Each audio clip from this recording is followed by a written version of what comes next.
Live from Beirut, this is BBC News.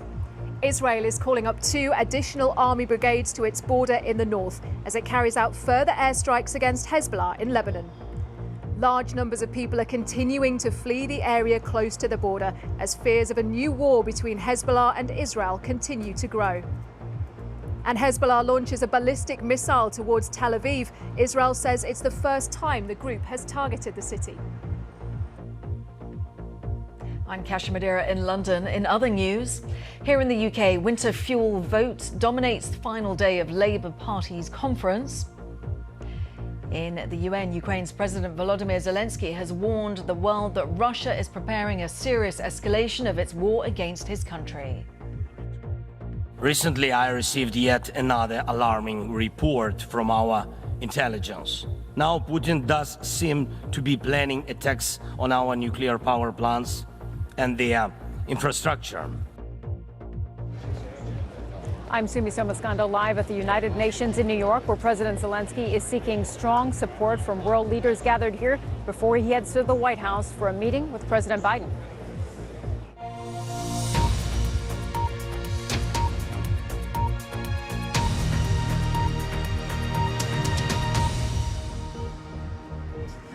Hello, you're watching BBC News. I'm Anna Foster, live in Beirut. And you join us with some breaking news that Israel is calling up 2 additional army brigades to its northern border. This has been confirmed by the Israel Defense Forces just in the last half hour or so. They say the troops will be there to continue combat operations against Hezbollah. Of course, this is the 3rd day now that we've been witnessing extensive Israeli strikes on areas in the east and south of Lebanon, as well, of course, on the capital, Beirut, the southern suburbs where many of Hezbollah's leadership are based. We've seen strikes here as well, including Hezbollah's missile commander, who was killed here in Beirut yesterday. I want to take you straight to Jerusalem now. Let's speak to our correspondent, Daniel De Simone. Daniel, just talk us through the context of what we're hearing in terms of the IDF's preparations on the northern border.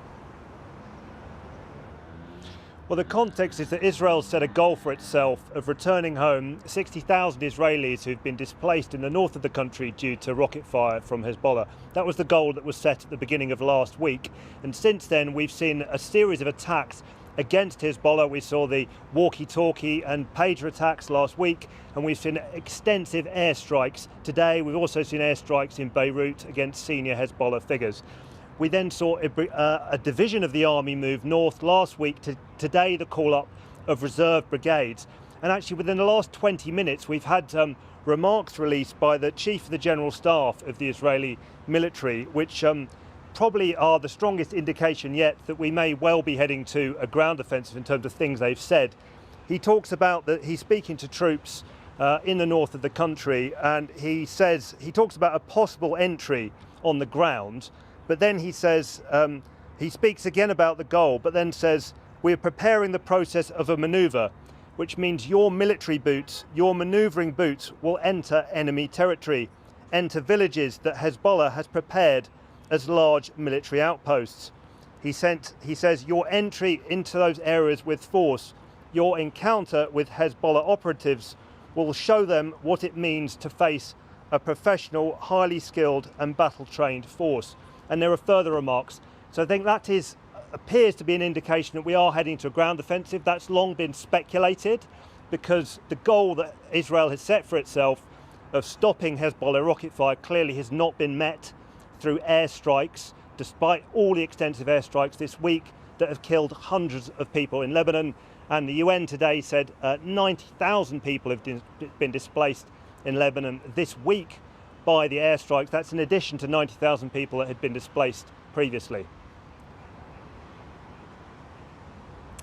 And Daniel, we were hearing there at the UN, of course, over the last couple of days, these calls for de-escalation. The US Secretary of State, Antony Blinken, saying just in the last few hours that intensive diplomatic work is going on behind the scenes to try and stop a further escalation. But as you say, an Israeli ground offensive into Lebanon would really be a step up in this conflict. As you said, it is something that Israel have promised the people who've moved out of those northern communities, but it's also a gamble for Israel, isn't it? Because they're still fighting a war in Gaza as well. Well, they are. The Israeli Defense Minister last week spoke about the centre of gravity of this war, a singular term. So he's talking about one war Gaza and the northern and in the north has moved north, and that the Israeli military is in a new phase of this war. So they very much rhetorically moved this conflict to the north. They're seeing it as one conflict. Hezbollah itself, of course, has always linked its firing of rockets, which started the day after the October 7th attacks by Hamas. They started on the 8th of October. They've linked it to Gaza. And their leader, Hassan Nasrallah, again linking it last week, saying that they would stop firing rockets. They would have a ceasefire if there was a ceasefire in Gaza. But as things stand, there's no prospect of that happening. There's no ceasefire in Gaza at the moment, despite everything the US has been saying. And the conflict with Hezbollah has been intensifying, deepening, increasing, to the point that now there is a possible ground offensive, and we're hearing remarks like I've just read out from the head of the Israeli military. So I think there's been calls for a while now by world leaders, by the UN, for a diplomatic route through this that would allow people on both sides of the border, Lebanon and Israel, to return home. But as things stand, that just isn't on the table. We seem to be going into a deeper and more violent conflict. Daniel, thank you. Daniel De Simone there, our correspondent in Jerusalem. Just want to give you some figures that have been released today that really gives you an indication of the strikes that we've been seeing here in Lebanon. The Lebanese Health Ministry said that at least 51 people have been killed today, more than 220 wounded. The IDF said that they had struck nearly 300 targets here in Lebanon. They said that 60 of them were linked to Lebanese Hezbollah intelligence. And of course, all of that coupled with what Daniel was just telling us there about the remarks that are being made by the Israeli chief of the general staff shows you why we're seeing the international community and governments like the UK and the US urging people to leave. Now, that has certainly become a lot more difficult in the last couple of days, because basically all of the airlines that were flying in and out of Beirut, European airlines, Gulf airlines, have now essentially stopped. I was checking the departures board at Rafik Hariri Airport a little earlier, and really it is only the Lebanese national carrier MEA that still appears to be flying. And that is why we were told in the last 24 hours that the UK government is already making plans for a military evacuation of those British expats who remain in the country, who are now struggling to buy tickets on the limited number of flights out. We can speak to our correspondent Bethany Bell, who is in Cyprus. Bethany, not too far, you're just across the Mediterranean from where I am here in Beirut. Why is that an important part of any UK military effort to get people out of Lebanon? Well, the British government has announced it's sending 700 military personnel here to Cyprus, and I'm in 700 military personnel here to Cyprus, and I'm in front of one of the main British hubs in the region, and this is in order to help contingency planning for possible evacuations of UK citizens from Lebanon. Now, we're told by officials that a lot will depend on whether commercial flights are still running or not, but certainly we've been told that the planning is ramping up. These extra personnel here, as well as this base here. There are also, the Navy has 2 ships in the Eastern Mediterranean, and all the message has been over the last 24 hours from the Prime Minister Keir Starmer that it is time for UK citizens to leave Lebanon. And Bethany, as you were saying there, this is obviously an operation which isn't done lightly or easily, and it is a call that has been sent out from other governments as well. Is there any chance that the UK will perhaps coordinate with other European governments, with the US, to try and get people out in a larger operation? We haven't been given details specifically, but certainly in the past that is something that governments work closely in coordination with each other. But we've been told that there is a significant British military and diplomatic presence in the region to give as much support to UK citizens as possible. But for now, with some commercial flights still operating, as you said, British citizens have been urged to take all means to leave the country as they can, but the government says it is making plans in case that is not possible. Bethany, thank you. Bethany Bell, our correspondent there in Cyprus. She was talking about what Sir Keir Starmer has had to say just in the last few hours. Let's hear that message that he has sent to people, UK expats who remain here in Lebanon. In relation to Lebanon, I'm very worried about the escalation and calling for all parties to step back from the brink to de-escalate. We need a ceasefire so this can be sorted out diplomatically. But I have a very important message for British nationals in Lebanon, which is the time to leave is now. The contingency plans are being ramped up, but don't wait for those. There are still commercial flights. It's very important that they hear my message, which is to leave and to leave immediately.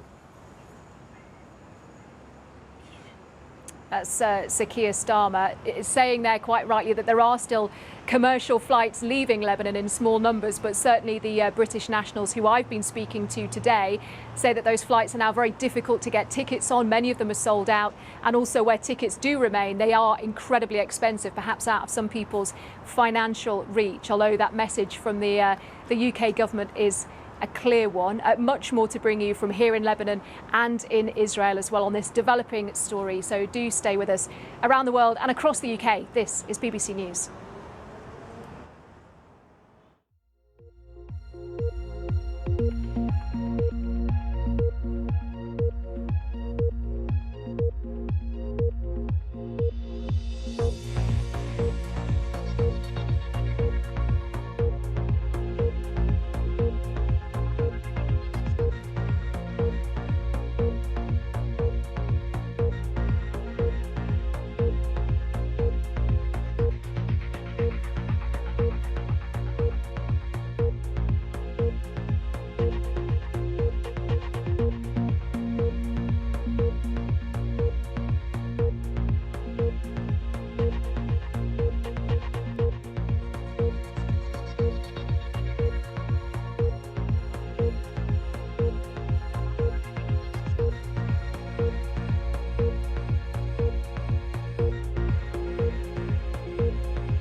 Welcome back. You're watching Verified Live from BBC News. Much more, of course, on the escalating tension in the Middle East on our website, and we'll be coming back to that throughout the day.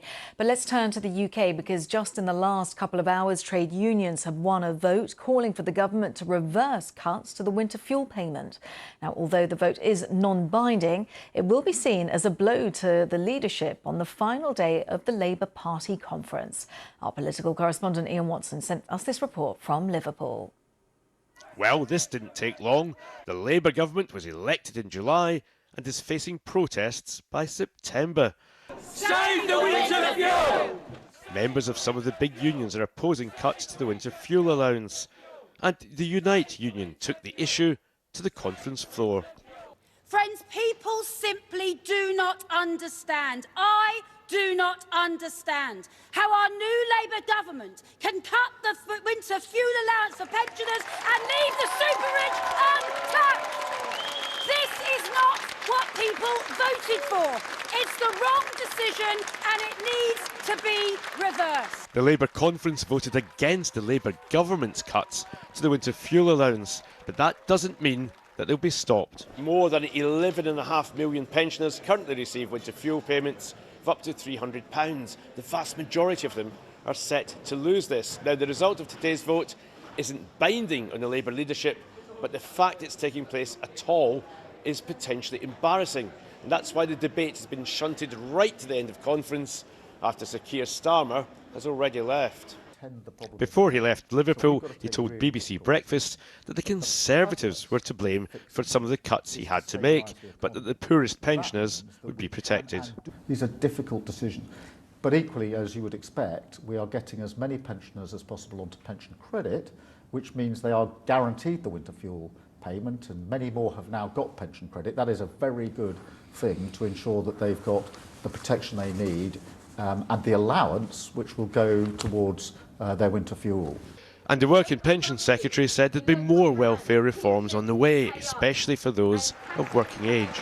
No more writing people off, then blaming them just to grab a cheap headline. No more denying people the chances and choices they deserve, but instead real opportunities so families can build a better future, children can fulfill their potential, and so we build a stronger economy and society too. The only way to get Britain growing again is to get Britain working again. Labour Party members singing in harmony, but this week we've also heard discordant voices, and the noises off are likely to continue. Ian Watson, BBC News, Liverpool. Now to Ukraine's President Volodymyr Zelensky. He's been warning that Russia is planning a serious escalation of its war against his country. He was addressing the United Nations General Assembly. Mr. Zelensky said that the Russian leader Vladimir Putin is planning to attack nuclear power plants in Ukraine. Recently, I received yet another alarming report from our intelligence. Now Putin does seem to be planning attacks on our nuclear power plants, and their infrastructure, aiming to disconnect the plants from the power grid. With the help of satellites, by the way, ladies and gentlemen, satellites of other countries. Russia is getting images and detailed information about the infrastructure of our nuclear power plants. But what does this really threaten? Any missile or drone strike, any critical incident in the energy system could lead to a nuclear disaster. A day like that must never come. And Moscow needs to understand this, and this depends in part on your determination to put pressure on the aggressor. These are nuclear power plants. They must be safe. Volodymyr Zelensky there addressing the UN General Assembly. My colleague Sumi Samaskanda is in New York for us. And Sumi, you are monitoring that speech that happened within the past hour or so.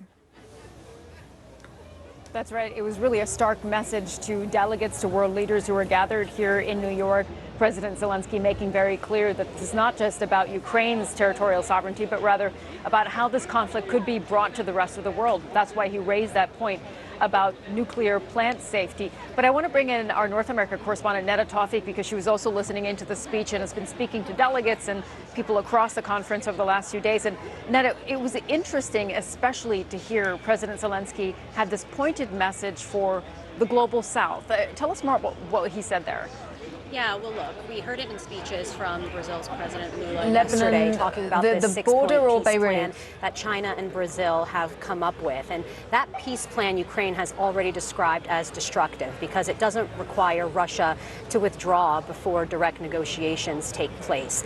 And President Lula on Friday is going to be talking to others in the global South about this peace plan. So it was interesting to see President Volodymyr Zelensky, who is, of course, here in New York, trying to push this idea that Ukraine has to be coming from a place of strength to force President Putin to the negotiating table. And so he directly criticized China and Brazil, saying he's questioned what their intentions were and that these, what he called half-hearted settlement plans, were just forsaking essentially Ukrainian interests and giving President Putin the political space to continue his war. And he said that Ukrainians wouldn't kind of sacrifice their future essentially for others to gain more power. Yeah, very interesting how he talked about these alternate peace plans that cannot be listened to. And, you know, this is all not a part of a larger visit for President Zelensky here in the U.S., where he's going to be heading to the White House to meet with President Biden. A lot of talk about this plan for victory that will be presented. Tell us more about this diplomatic push that we're seeing from President Zelensky. He's going to be unveiling that victory plan after he presents it to Joe Biden. We know he's really keen as well to meet with the candidates for the U.S. election.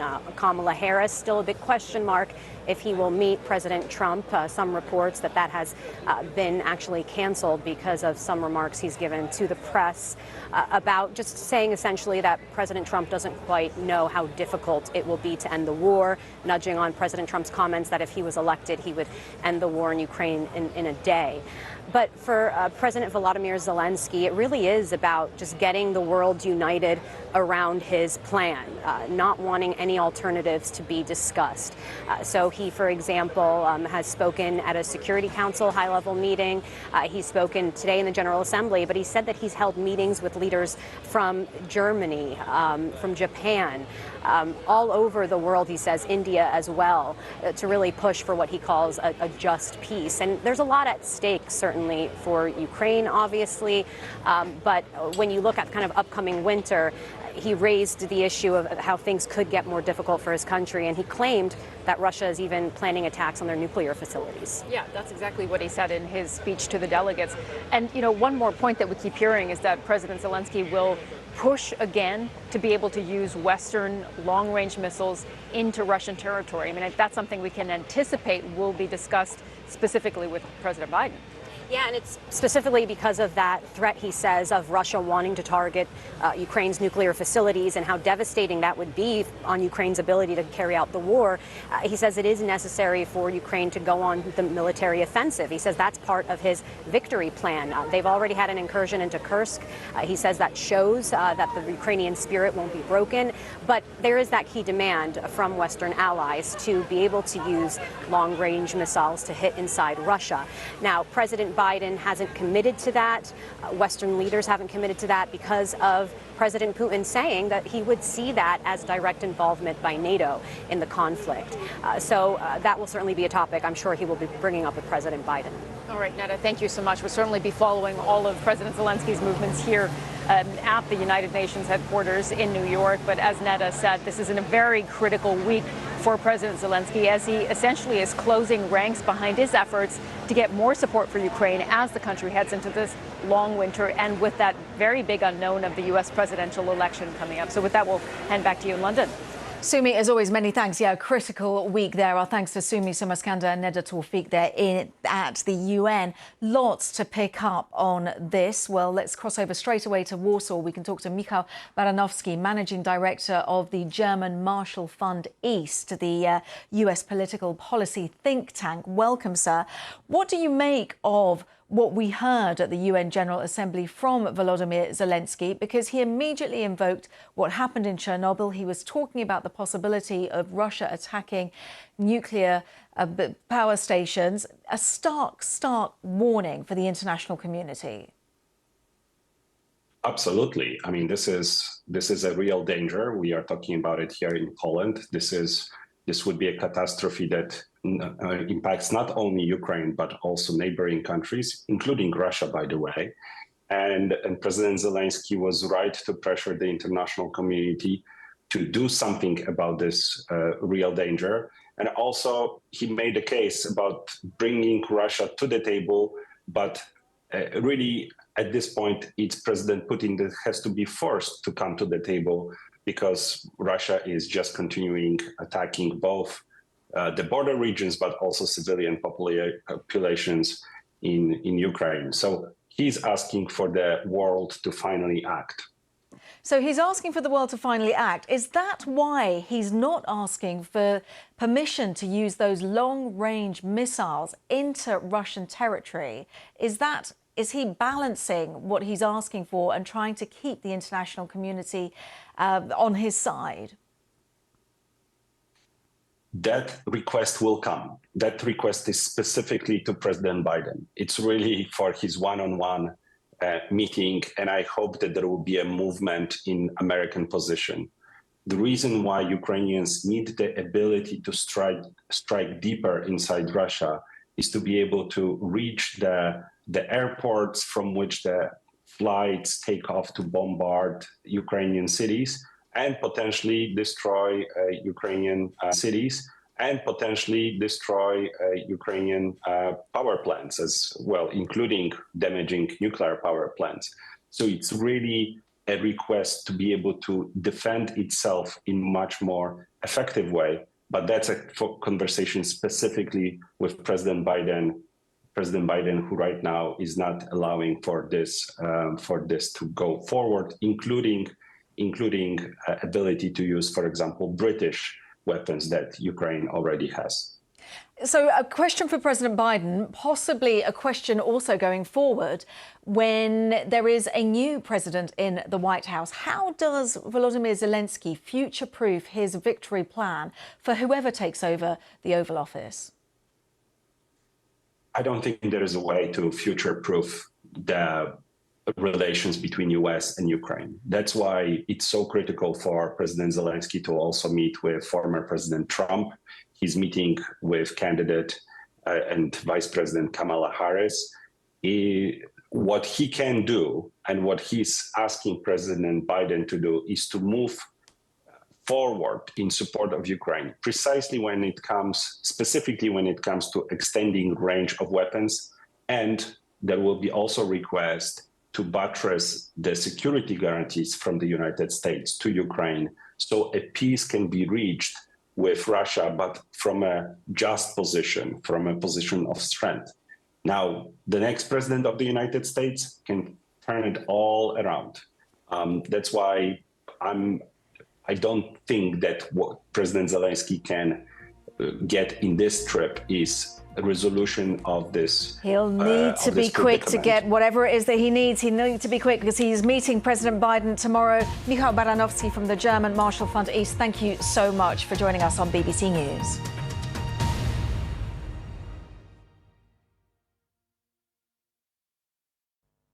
Hello. We saw intense rainfall and flooding for many on Monday. Tuesday brought a slightly drier day for some of us, but now Wednesday we are seeing the arrival of more rain. It's going to last on and off for many of us over the next few days. The winds are going to be strengthening too, so a fairly unsettled spell of weather, certainly until Friday. Let's take a look at the rainfall that we're expecting to accumulate over the next few days. Some places, particularly northeast England, but also central and southern England and into Wales, could see up to about 80 millimetres of rain, and some of that is falling on very saturated ground. So I think we're going to see some further problems with localised flooding later in the week. So low pressure is driving our weather at the moment. It's slowly moving its way in from the west. So for the rest of today, we're seeing rain across central and northern parts of England into Northern Ireland. Some heavy showers rattling into Wales and southwest England overnight as well. Now, this rainfall across the northeast of England is going to be particularly persistent, blown in by that fairly brisk easterly wind as well. So a pretty damp start to your Thursday, I think, for many areas, with some heavy showers, perhaps some thunderstorms towards the south. Temperatures 10 or 11 in the south. We're going to see single figures across the north of Scotland, which is seeing some of the drier and clearer weather at the moment. Now, through tomorrow, then, we've still got persistent rain pushing in across parts of northern England, particularly heavy in the northeast. Also, Northern Ireland seeing some heavy rain. Wales, central and southern England is going to see a mix of some sunshine, but also some scattered heavy showers and some thunderstorms as well. It is again the north of Scotland that is drier, but also cooler. Temperatures there only around 11 degrees. The teens further south because we've got this colder air as we move towards the end of the week that's going to be filtering its way in from the north. By the time we get to Friday, still a weather front bringing some heavy rain initially for central southeastern parts of England. That should tend to ease away through the day. So we're into the clearer skies, but colder conditions. The winds coming in from the north. So temperatures just around about 9 to 14 degrees for most of us, north to south, perhaps just a little bit milder towards the far southwest. But by first thing Saturday morning, scenes like this, I think, quite a frosty start. Even in our towns and cities, temperatures 2 or 3 degrees first thing Saturday. Colder than that, though, in the more rural spots. So into the weekend, then, we have got high pressure that's going to be keeping the weather fronts at bay, at least for a time. So largely dry and settled, but with that cold air in place, some frosty nights to come. But for most of us, it is looking drier with some sunny spells, perhaps a bit more rain in the northwest later in the weekend.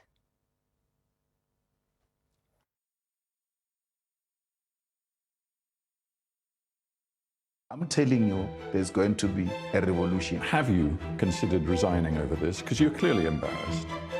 Of course, I have been. I have thought about this. We have now the best or most sophisticated information technology in history, and people are no longer able to talk with each other or to agree on the most basic facts. I want to be totally honest with you, and I am being honest with you. At least this should be a common ground for everyone.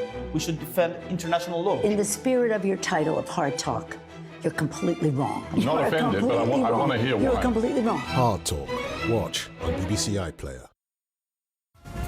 from 9 amazing space missions to the times Nessie made a splash. The list charts some of the most remarkable events that have made the headlines. Each episode dives into a new story, from the recent past right up to today, and discover there's a lot more behind the biggest and strangest stories. The List. Watch on BBC iPlayer. Ready for a lively debate? Sometimes our panellists agree, and sometimes they don't. There's people with a lot to say, and others who just say enough. Some who want to ask the hard questions, some who want to avoid them, and some who think they have the answers. They're guaranteed to keep you entertained, whether you agree or not. Politics Live with Joe Coburn. Watch on BBC iPlayer.